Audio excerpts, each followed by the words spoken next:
kagasa, tapos na. So, test na lang, kinakabitan ni Kuya Mel din ng ating gulong. Medyo nahihirapan siya, ay mabigat.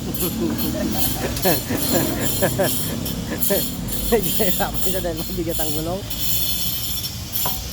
Ayan, pero pagkabit nung suspension, hindi nahihirapan. Pagkabit ng gulong, ayan, hirap na hirap dahil ang bigat.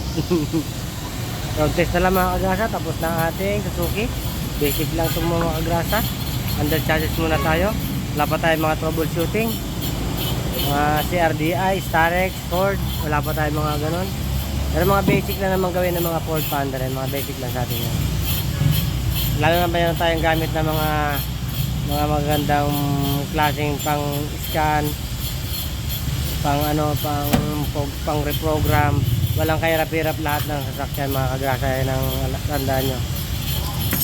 Basic lang lahat mga yan. Ginawa yan ginawa sa sasakyan para gawin ng tao yan.